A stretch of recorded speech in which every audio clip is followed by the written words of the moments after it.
Warahmatullahi wabarakatuh. How many of you should be? Should be 24, but one of us cannot join because she had appointment today. Okay, all right, fine. So okay, let's begin. Let's begin with Ummul Kitab Al-Fatihah.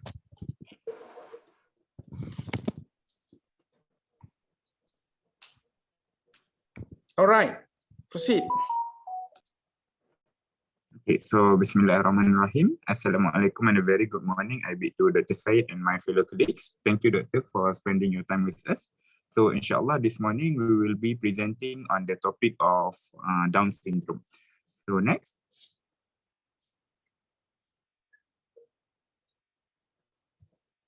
So before we start, let's have a case example to give us an idea of what we are going to discuss today.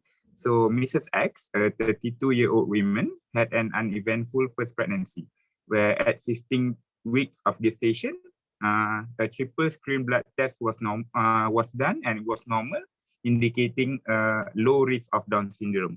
So based on this test result, prenatal diagnosis was not considered.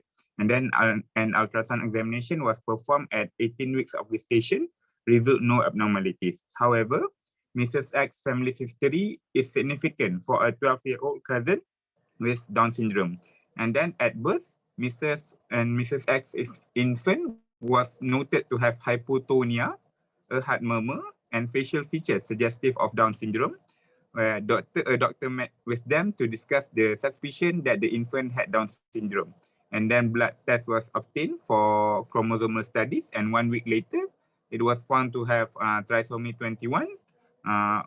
Trisomy 21 was confirmed. So next, so based on that case, okay, next.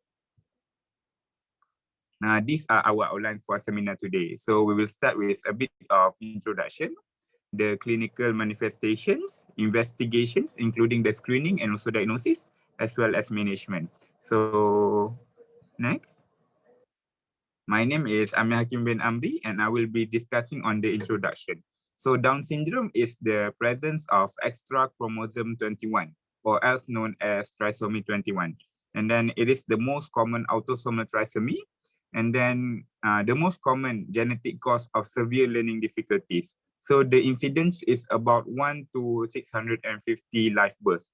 So about the prognosis, more than 85% will survive to 1 year old, and then more than 50% affected individuals live longer than 50 years old. So this disease is disease with low mortality rate. Okay, next. So next are the risk factors, where I found two major risk factors that can lead to Down syndrome.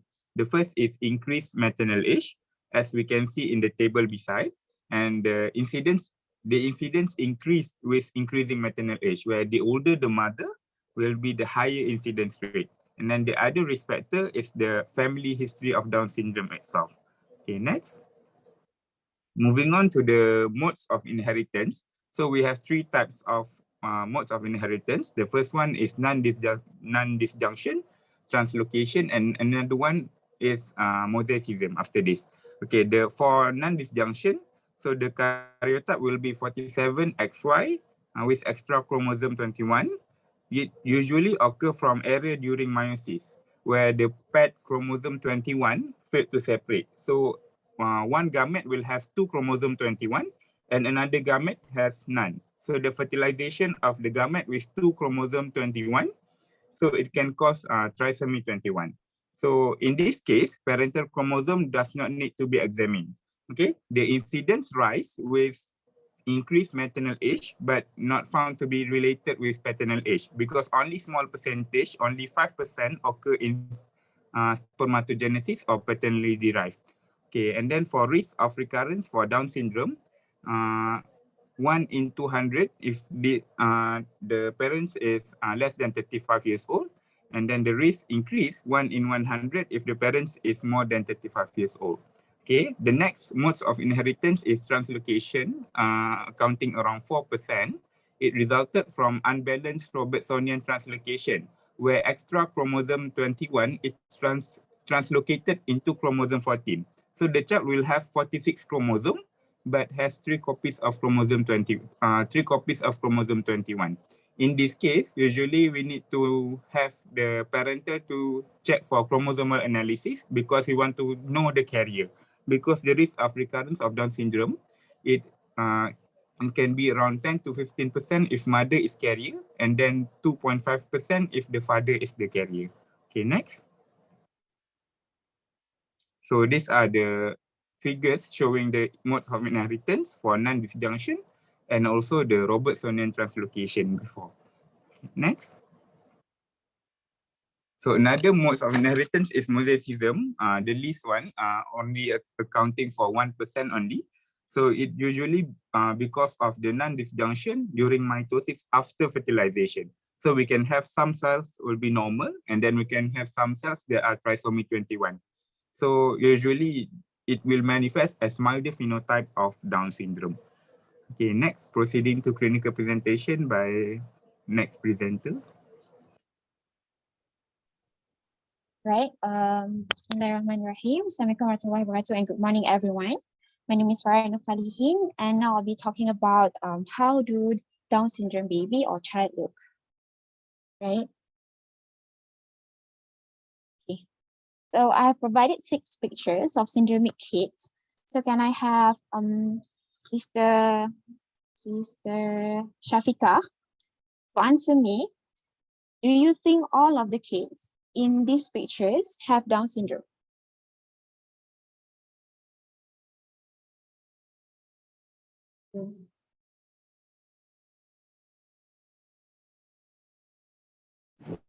Yes, I think all of them have the syndrome features.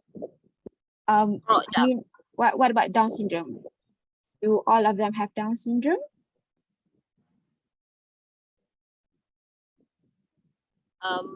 I'm not sure about the middle up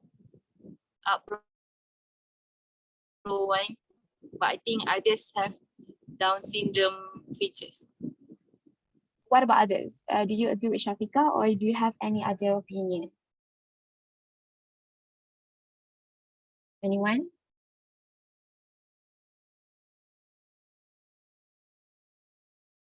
Okay, that's okay. So basically, out of all these 6 pictures, there are only three of them that has Down syndrome.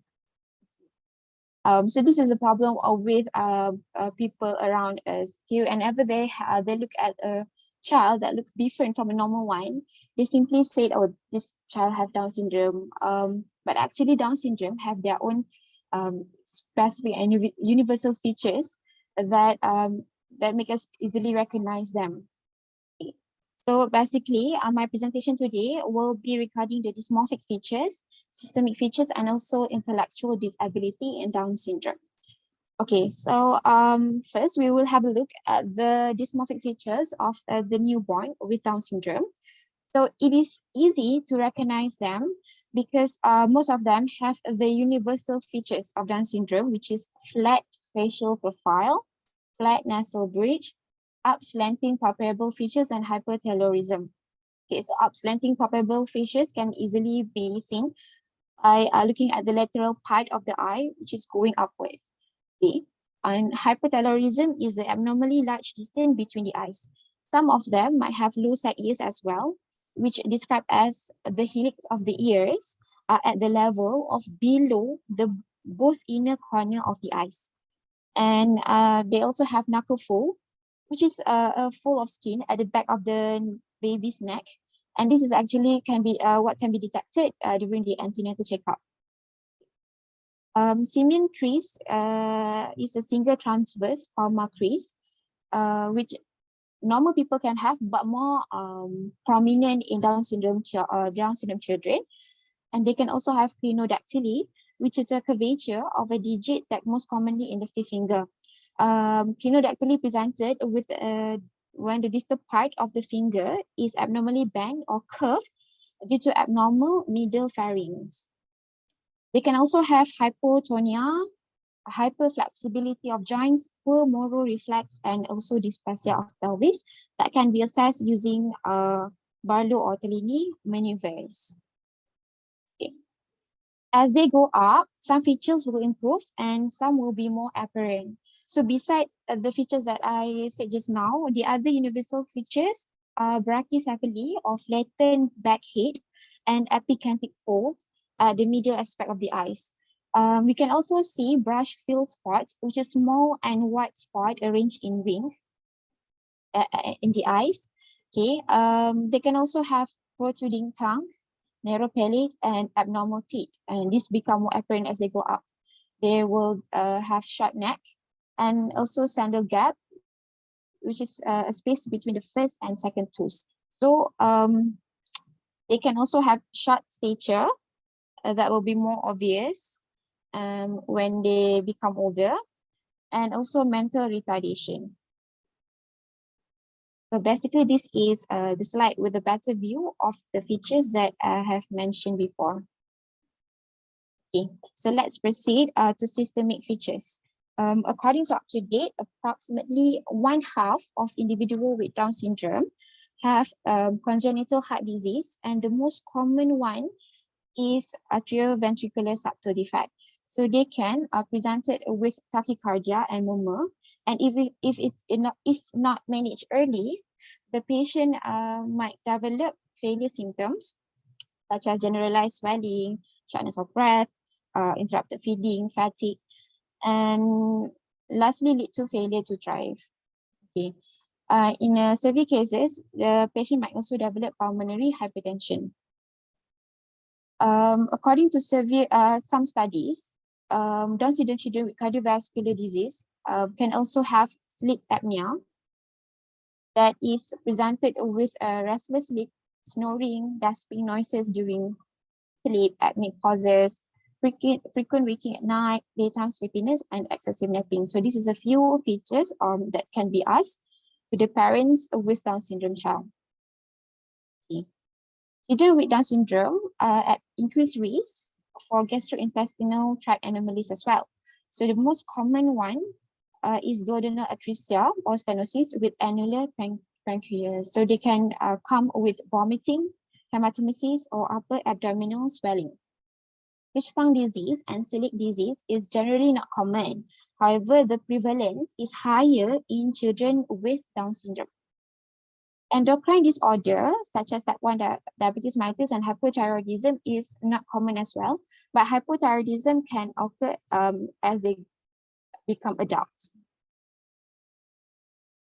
Okay, for growth, generally Down syndrome children will have short stature, but more prominent in children with congenital heart disease. The causes are actually unknown, but some studies suggested that this happened because of deficiency of insulin-like growth factor and reduction of growth hormone secretion. So because of this, they can easily develop obesity. And this is why there is a specific growth chart for Down syndrome children. Okay, other features that Down syndrome children have is eye problem. Farah, Yes. Do we have this growth chart in SASMAC? I've never seen it in SASMAC. Anyone has any idea?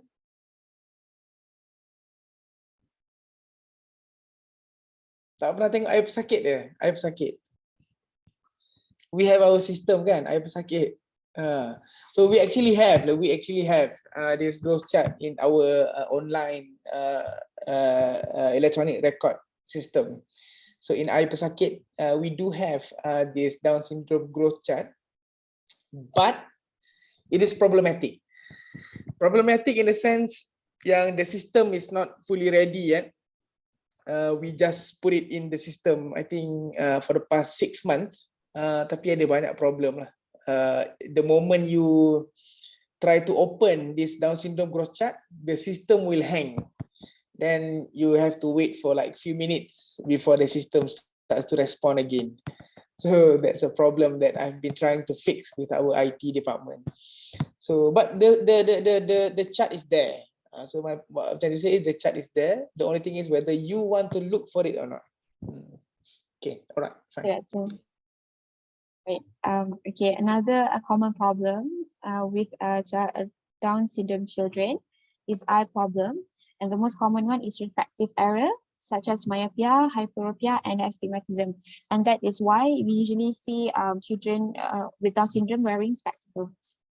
And according to this study, you can see that Down syndrome children has higher risk of getting visual defects compared to the control group. Next is hearing loss. So Down syndrome children can have hearing loss due to congenital hearing loss itself, or hearing loss secondary to frequent otitis media. So as you can see here, hearing problems is the most common medical problems in Down syndrome. Next features that can be seen is polycythemia, macrocytosis, and leukopenia. Leukemia is uncommon but can happen as well in Down syndrome children. Leukopenia is one of the reasons of immunosuppression that cause the Down syndrome children to have a repetitive infection and are more susceptible to autoimmune diseases and also malignancy. Skin disorder is not common, but some that can be presented is palmoplantar hyperkeratosis, seborrheic dermatitis, and also fissured tongue. Musculoskeletal disorder can also happen in Down syndrome children, such as atlantoaxial instability that will be presented as myelopathic symptom. So as in this picture, we can see that this is a CT scan of cervical spine. So picture A shows atlantodense interval is large compared to the normal one in the picture B, which is a normal atlantodense interval. So that's why Down syndrome children have this instability and can have myelopathic symptom. Urological abnormalities are uncommon, but the things that can happen is hypospadias, cryptorchidisms, and kidney malformation. For intellectual disability, almost all individuals with Down syndrome have cognitive impairment. Most are mildly to moderately intellectually disabled, which is with IQ is around 50 to 70. However, some are severely impaired, which is about 20 to 35 IQ. Therefore, the developmental milestone will not be according to the age. Okay, and other things that can Down syndrome children have is behavioral and psychiatric disorder. For example, attention deficit hyperactivity disorder, conduct disorder, and aggressive behavior. And as they grow adult, they has higher risk to have dementia and Alzheimer's disease. Okay, that's it from me. Let's proceed to the next presenter. Okay, Assalamualaikum warahmatullahi wabarakatuh. My name is Nur Najwa, and I will proceed with the presentation on screening and diagnostic test in Down syndrome. Next.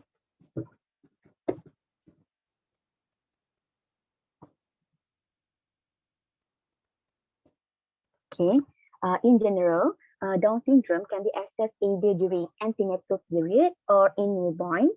And during the antenatal period, there are two basic types of Down syndrome tests, which are screening and diagnostic tests that can be done. And for the screening test, it is done especially for pregnant women who are 35 years of age or older than that, those with a baby with a Down syndrome or family history. And there are two basic types of screening for Down syndrome, which are ultrasound scan and maternal serum screening. And for the ultrasound scan, it is done to measure the knuckle translucency, which I will further explain later. Look for any major structural abnormalities, which are associated with the Down syndrome, such as congenital heart defect, like atrioventricular canal defect, or gastrointestinal defect, such as duodenal atresia.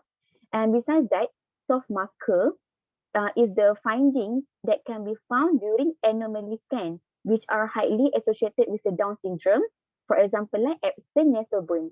And other screening tests, such as maternal serum screening, such as beta human chorionic gonadotropin, pregnancy-associated plasma protein A, alpha fetoprotein, unconjugated Israel, or and inhibin A, which I will further explain later. And if there is any increased risk identified during the screening test, the diagnostic test is offered, such as M9 synthesis and chorionic villus sampling to check for fetal type for any trisomy 21. Okay, next. So for screening test, it can be done in first and or second trimester. And for the during the first trimester, ultrasound scan is usually offered between 11 to 14 weeks to measure the knuckle translucency for any thickening of the soft tissue at the back of the neck.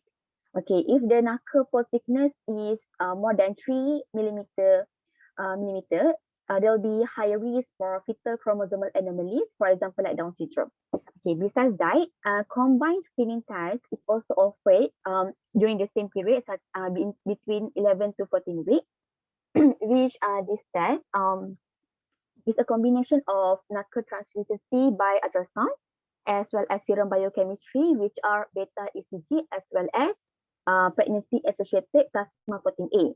Okay, so if the result showing high beta ECG as well as low PAPA, it is associated with the trisomy 13, 18, and 21. This need to further investigate for diagnostic test. Okay, now in the second trimester, triple test is offered between 15 to 20 weeks, which it is a combination of three serum biochemistry, which are beta ECG, alpha fetoprotein, and estriol. If the result showing low AFP and estriol, as well as high beta ECG, it is more associated with the Down syndrome. Other tests such as quadruple test, which it is offered at 15 to 20 weeks. It is a combination of 4 serum biochemistry, which there is in addition of the inhibin A. Okay, if the inhibin A showing high, so it will be high risk for trisomy 21. Okay, next. Okay, this is the ultrasound finding for the knuckle translucency that I have mentioned before. Okay, as you can see at the right picture, it is a normal fetus with a normal knuckle translucency thickness. Okay, and if it is more than 3 millimeter, it is considered as increase in the thickness. Thus, the fetus are more likely to have Down syndrome. Okay, next. Okay, if the screening test show the likelihood of the Down syndrome, thus we may want to proceed with the diagnostic test for confirmation. However, it is quite invasive for the fetus and there's a high risk for the miscarriage. So among the diagnostic tests such as M9 synthesis, which usually done in 15 to 20 weeks, in which the needle, there will be a needle used to withdraw the fetal cell from the amniotic fluid, and it is test for karyotyping to look for any chromosomal abnormalities as well as genetic abnormalities.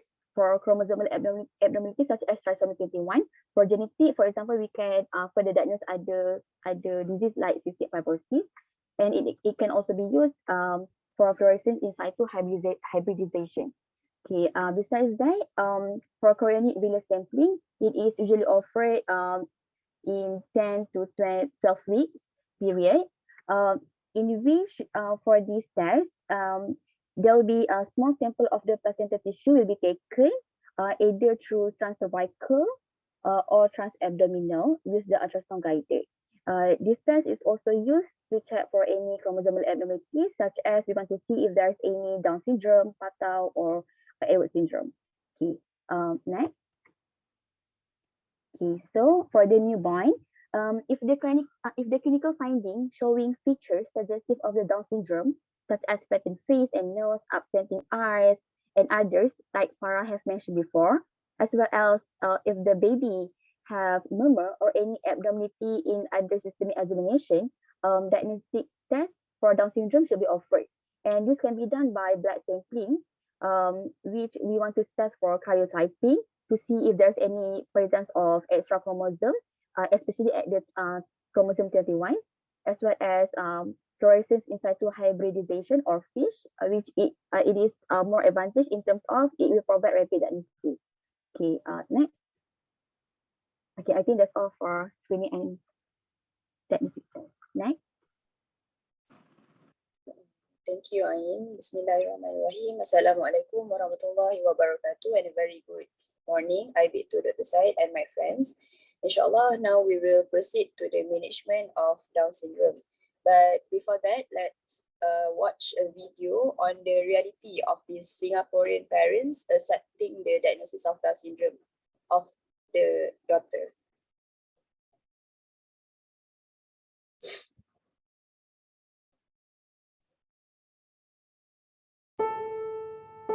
I was the one who received the call from the doctor when he said that it's confirmed that she had Down syndrome. I put down the phone, I cried. I cried for about a week. Yeah, PBS, you cook food. As a teacher, I've taught about Down syndrome, so I know the biology, the scientific facts about it and things like that. But when I really have a child, who has Down syndrome, it was very scary to me because I didn't know what would happen. Maybe you know, Kaka just usually ends up cooking the babies.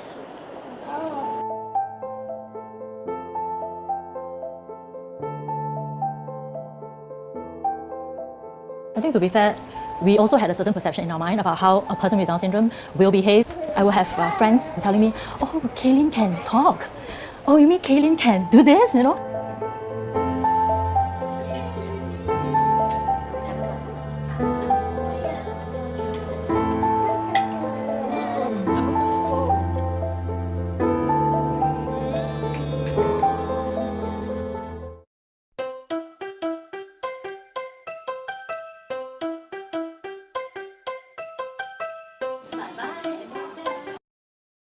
Okay, so from this video, we can see that at the early phase, the parents find it hard to accept the daughter had Down syndrome. And in fact, this situation will be experienced with most of the parents of children with Down syndrome. So having said that, next, when a diagnosis of Down syndrome is already made, therefore a proper and adequate genetic counseling should be given to the parents. So a proper genetic counseling should be given to the parents. And the primary goals is to achieve realistic goals and also make sure the child is accepted in the family. So since we are already aware that the child may have various health problems in the future, therefore the parents should anticipate it early, and also we should also counsel the parents regarding the potential recurrent risk in the future pregnancy of having children with Down syndrome. And the counseling cannot just end with just delivering the diagnosis of Down syndrome. In fact, we as healthcare provider should give guidance, support, and also proper planning to the parents with regards to the Down syndrome condition. Therefore, we can offer them various local parent support group, as for example, Kiwani's Down Syndrome Foundation and also Persatuan Down Syndrome Malaysia, which are the two most leading NGOs Down syndrome in Malaysia, which cater for the individuals with Down syndrome and their families. Next. So as mentioned by previous presenter, the children with Down syndrome may have various associated complications. Therefore, each children with Down syndrome are subjected for early intervention program, which include cardiac assessment with echocardiogram, monitoring the thyroid levels, and start the thyroid hormone replacement when indicated, monitor their growth, as well as frequent assessment of their hearing and also vision. So the table on the right side showing us the recommendation for medical surveillance for children with Down syndrome. And as we can see, at the first 5 years of age, these children are subjected for frequent monitoring as well as follow-up. This is fairly important to identify early the complication so that the children will have a good quality of life in the future. Next. So other than intervening early the complication, we can also give various therapies to ensure they can engage well in the community in the future. So physiotherapy intervention can help to address the muscle weakness, decreased strength, as the children with Down syndrome usually have hypotonia. And other than that, speech and language therapy also beneficial to improve the speech. Not only that, it can also help to address the problems associated with drinking, eating, as well as swallowing. And finally, occupational therapy will help the children with Down syndrome to live an independent life. Therefore, the occupational therapists will aid them to teach on how to complete each task step by step. So I already provided a video on the occupational therapy for children with Down syndrome.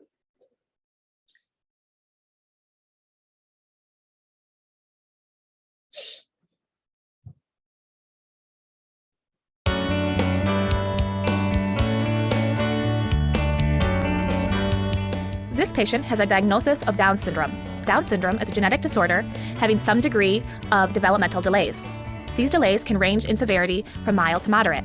Some of the underlying areas that are affected in development are poor muscle tone, which is affecting strength and endurance, broad, short hands with relatively short fingers, which decreases coordination for both gross motor and fine motor activities.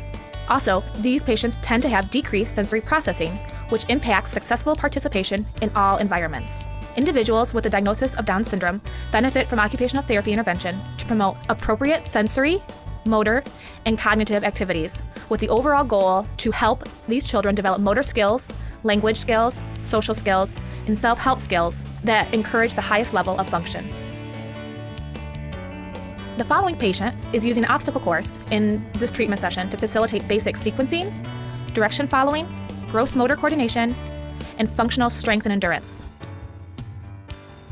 Oftentimes, the obstacle course will incorporate movement such as spinning, as in this treatment, to increase the child's sensory arousal level, which in turn increases the patient's personal motivation to participate.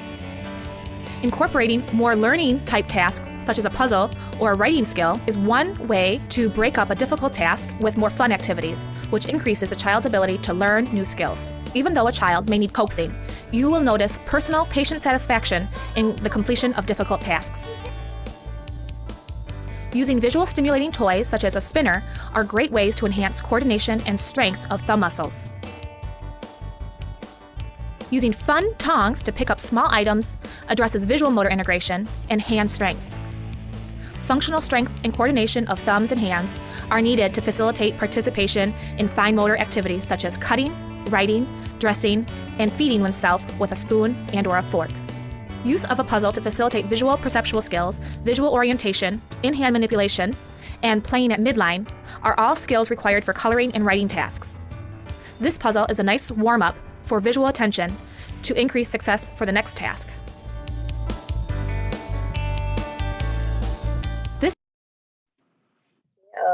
Next video is regarding the speech therapy for children with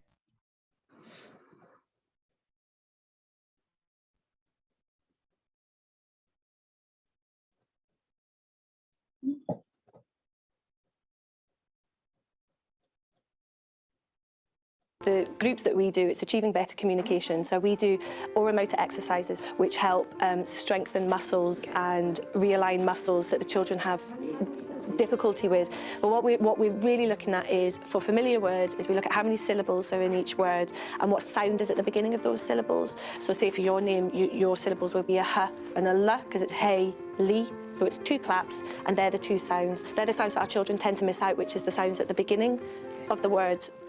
Hey, lee. Do you want to try it? Hey, lee. Hey, Yeah. is that right? Hey, Yeah. is it two claps? You think? Fantastic!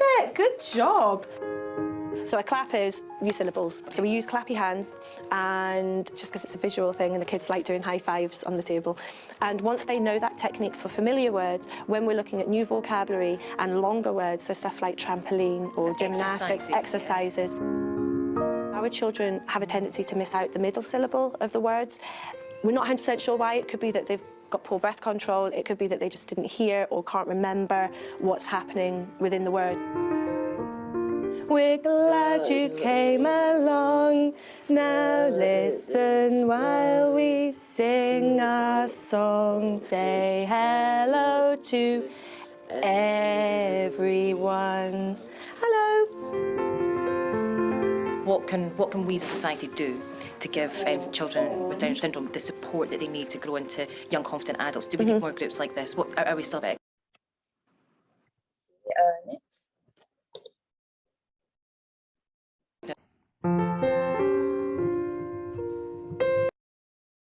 So, as a summary, although they will experience learning, developmental, or possibly health problems, children with Down syndrome can grow up to have successful and good education as well as good career. And as with any other kids, family, environmental, and also social factors will determine their success in their adulthood. I think that's all from us. Is there any question? Habis dah semua? Habis dah. Grup ni pantas je, tak ada tanya question pun in between the presentation. Okay, fine. Okay, I'm not gonna comment much. I think that's quite a good presentation. What I'm gonna say is that Down syndrome with complication is very common questions in exam. It can come up in KFQ. It's very easy for us to bring in KFQ a child with Down syndrome and has complications of Down syndrome. So I do expect you all to know what are the complications of Down syndrome. Well, the simple things are simple lah. Maknanya benda-benda yang dia biasa present early on tu, benda yang tu yang presenter dah sebut banyak kali kan. But the other long-term complications, thyroid problem, risk of malignancy. So benda macam tu pun nak kena tahu kan, how frequent we follow up and so on so forth. What's the, kalau dia dapat malignancy, what type of malignancy yang dia boleh dapat and any surgical problem tak, macam duodenal atresia, esophageal atresia and so on so forth. So those things are common, so you need to know those kind of things. It's very easy to come out in your KFQ. And for OSCE as well, we can put up for men OSCE, we can for unmet OSCE, it's very easy. Put photo, diagnosis, inheritance and so on so forth. Very easy. For men OSCE, kita boleh bawa dalam multiple session. Kita boleh bawa for communication. So you have a new baby who's newborn, kan? Newborn ada features of Down syndrome, ada cardiac murmur, and counsel the mother. This is for communication station. We have always many times bring Down syndrome children for men OSCE physical examination. Banyak kali sangat. Kita bawa satu child with Down syndrome, you examine, kan? Do general examination and one system examination. So which system you want to do? So or we can even do development. We can even ask you, okay, this is buat general examination atau you tengok dari jauh pun dah tahu dah dia Down syndrome. Do developmental assessment. It's very easy. Many times we've done it. And again, your group, you all lah year 3 ke year 5? Confuse aku. Year 3 ke year 5? Year 5. Year 5, sorry. Year 5. So year 5 lagi, kalau modified long case, oh memang sangat lah selalunya dapat case Down syndrome. Down syndrome, I can assure you, is the easiest case for us to call. Maknanya, kalau patient tak datang, historically, untuk professional exam, kalau patient pagi-pagi tak datang, alamak, patient tak cukup. The case yang kita paling senang nak panggil adalah Down syndrome. Kita call je, memang ramai patient Down syndrome kita boleh datang. So it's very easy to get them for your exam, for block exam and also for professional exam as well. So Down syndrome is something that you need to know in quite detail. Maknanya what's the risk factor, the inheritance, what's the symptoms and signs, what are the complications, and how do we manage. And nowadays people are talking more about the not just the medical management, but also the psychological, social aspect of management, the community type of management. What do we do in community? How do we support the family and so on and so forth, kan? Sekarang ni dah ada banyak dah, ada kafe-kafe yang buka dan di employ Down syndrome workers and so on and so forth. So I think this is the trend now. And from what we have seen clinically, kalau zaman dulu, zaman when I started housemanship, kadang Down syndrome, biasa prognosis dia is not that good lah. Maknanya they don't usually perform really well. But now we do expect children with Down syndrome to perform really well. So we have better community punya service. We have better occupational therapy, physiotherapy, and we have more pediatric psychiatrists, pediatric psychologists, counselor, family counselor, and so on and so forth, even in SASMEC. So we expect better outcome from them. We expect them to be able to do more things. We expect them to be able to look after themselves. And we expect many of them will be able to even work and contribute to the society. So this is something that we need to acknowledge. And I think this is your time nanti. So Down syndrome again, complication. I expect you to know in detail about the complication. What else? I think that's it lah from me. Any question from the others to the presenters, not to me?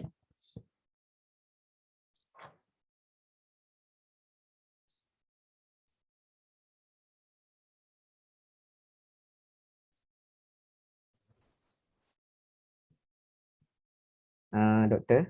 Yep. Tanya presenter lu. Tak, saya nak tanya pengalaman doktor je lah. Macam doktor pernah ke jumpa pasien Down syndrome yang berkulit gelap ke? Macam Indian. Ada, of course ada. Not that common lah, but ada, of course ada. Well, it depends on where you work as well. The thing is, in SASMEC, we don't have that many patients from other races. If you notice in SASMEC, majority of our patients are Malay. I would say more than 50% lah is Malay. 30%, 30 to 40% are actually Chinese. And then the remaining is Indian. We don't have that many Indian patients in SASMEC. So it depends on where you work. Even in HTAA, I think majority patients that we've seen are actually Malay and Chinese. Indian somehow not that many, even in HTAA. Even if you go to Hoshas as well, majority are Malay, Chinese kan. Not many patients yang kita nampak Indian. So that's it. It depends on where you work. But I do believe that in terms of racial punya ni, it's not that many Indian yang ni. I think satu lagi, another thing yang affect why the prevalence of Down syndrome ni is more in Malay. Another thing is because the age where we get married and the age when we get children. Especially for Chinese community, it's either they marry a bit late and they have only 1 or 2 children, as compared to Malays. Malays sometimes we tend to marry a bit earlier. Some of us marry a bit later, but we tend to have a higher number of children as compared to the other races. And as you know, especially with non-disjunction, it's more common in mothers with higher age group. Age above 35, there's higher risk of getting a child with Down syndrome by non-disjunction. And so that's it. If you are more than 35 years old, there's higher risk of getting a child with Down syndrome. Anything else? I want to show something which I think for me, it's quite interesting. This is a video by Faizal Tahir. It's my favorite artist is Faizal Tahir. I just want to show this to you. Because I think it's interesting how he coped with his new child. I think was it 7th or 8th child yang ada Down syndrome ni. Can you see it? Boleh dengar tak?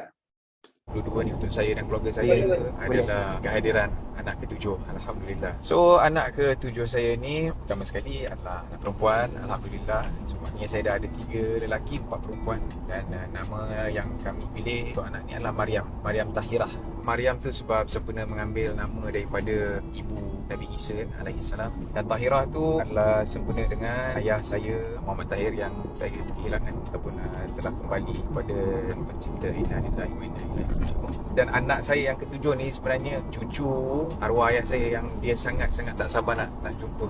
Ayah saya banyak sebut bila lah boleh jumpa kan, tapi dia tak sempat jumpa.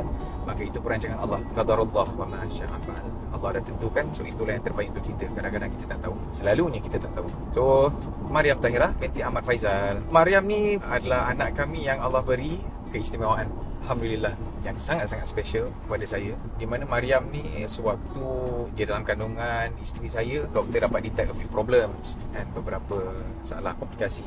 Mula-mula tu jantung, kemudiannya dikonfirmkan sebagai tetralogy of fallow, TOF. Maknanya dia punya campuran darah dengan oksigen tu dia tak cantik, tak bagus apa semua kan.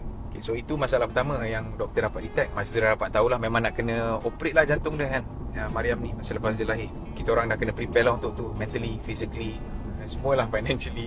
Beberapa bulan lepas tu buat scan lagi, doktor check lagi dan dapat tahu ada masalah lain dalam perut, iaitu ada double bubble dalam perut dia yang membuatkan dia masalah nanti nak makan apa benda semua lah. So bila doktor detect benda ni dan dia kata dikaitkan pula dengan masalah komplikasi jantung tadi ni, tetralogy of fallow, doktor macam nak bagi tahu tu agak berat kan. Dia kata I think you should check yang proper untuk isteri saya lah, sebab kemungkinan besar bila ada 2 komplikasi ni ada Down syndrome. Sebulan sebelum isteri saya due bersalin tu, dapat tahulah, confirm lah memang Down syndrome. Saya menerimanya dengan baik, alhamdulillah, redha kan. Itu yang Allah bagi. Saya tak ada rasa macam down ke, tak ada rasa macam frust ke apa kan, kenapa tiba-tiba anak aku ada Down syndrome. Itu dah tertulis. Apa yang saya boleh kongsi sebenarnya adalah sewaktu saya beritahu kepada teman-teman di office, teman-teman berkuda, kawan-kawan semua, keluarga sebelah isteri, keluarga sebelah saya, bila bagi tahu, basically semua orang bagi jawapan yang sangat positif, memberi semangat. So benda tu lagi membuat saya rasa comfortable. Usually bila saya sebut pada sesiapa pun, benda pertama yang akan keluar adalah Masya Allah, Subhanallah, Allah kurniakan kepada kau anak syurga bro.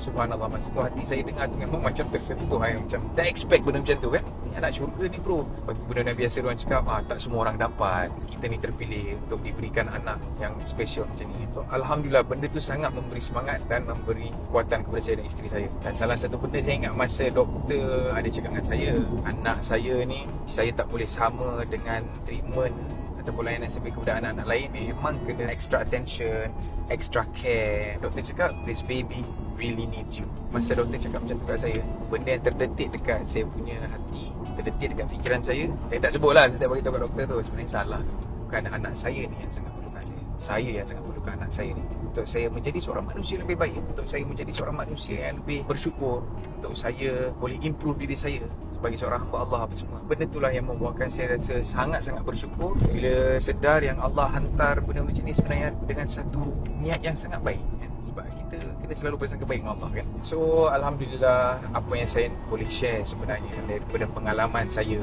adalah pada waktu ini saya masih boleh berfikiran positif apa semua, tetapi akan lagi banyak ujian yang akan diberikan. Ini baru permulaan. So saya akan melalui banyak lagi ujian-ujian, saya akan melalui banyak lagi hari-hari yang akan mengajar saya banyak benda baru. I'm not perfect, saya takkan perfect, sebab tu kita ni manusia, nak kena belajar. Take one day at a time. Jangan terlalu orang kata nak tergopoh-gopoh kan, nak cepat sangat macam kan.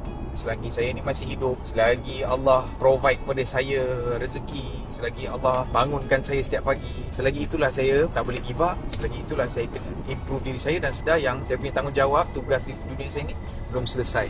Dan take it in a positive way, itu adalah sebab Allah nak bagi kita sampai tahap terbaik kita sebelum dia ambil kita. Kita bersangka baiklah dengan Allah. Okay kan. So very touching lah. Saya pun ada handle banyak cases kan. One of my patient tu, both parents are quite elderly parents kan. Dapat anak, dia dah tunggu lama, usia lama, dapat anak, Down syndrome and banyak problem. One of my baby tu stayed in the hospital I think for almost 8 months. 8 months. Kan, parents punya struggle dengan kerja apa semua dan sebagainya. Ada parents yang terpaksa berhenti kerja. So it's a struggle. Cuma apa yang kita I think as doctors, as future doctors kan, kita ada peluang untuk bantu these children. Kita ada peluang untuk bantu these parents. Dan peluang tu Allah tak bagi pada semua. Allah bagi pada kita, those yang akan practice in healthcare. So kita sama ada boleh buat macam orang yang tak ada agama, yang biar je, yang tak perlu treat it just as a medical problem, ataupun kita treat it as a blessing, as a proper Muslim, kita treat the patient as a whole. Kan kita nampak bahawa anak ini kan dia bukan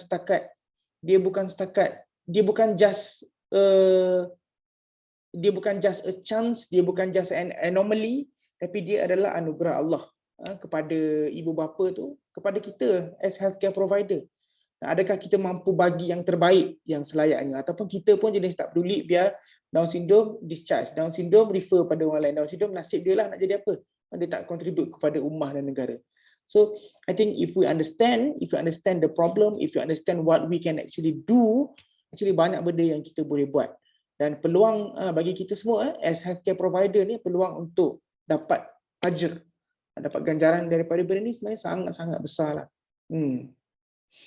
Tapi yang penting ni kena tahu complication lah kan. Ni nanti dah jadi doktor, dapat baby keluar Down syndrome, lepas tu tak tahu nak buat apa, refer ke Dr. Syed. And so dapat Down syndrome tak tahu apa, hantar balik kat mak. Sedangkan banyak benda baby Down syndrome kita kena admit, kita kena investigate, kita kena tahu the problem, kadang problem dengan feeding, problem dengan apa. We need to know what to screen for. We need to know what to look for. The most important element of being a doctor is to know what are the risks, what are the potential problems. We anticipate problem before it even happens. Sebab kita punya ideal, al-wiqayah khairun minal ilaj. Prevention is better than cure. So you need to identify what are the potential problems before it actually happens. So ni kerja kita. And when the complication actually happens, we need to know how to manage it the best. Kan the best is kita buat benda yang terbaik. Okay, alright. That's it from me. Anything else? Any question from the group? Tak ada. Okay. Nanti boleh follow Faizal Tahir. Faizal Tahir ni my favourite artist ni. I think he's the artist kat Malaysia, dia seorang dia yang genius. Yang lain semua tak ada team dia. Tak ada. Okay lah, alright, fine. Okay, I think let's end our session here. Let's end with tasbih kafarah and surah al-As. Assalamualaikum.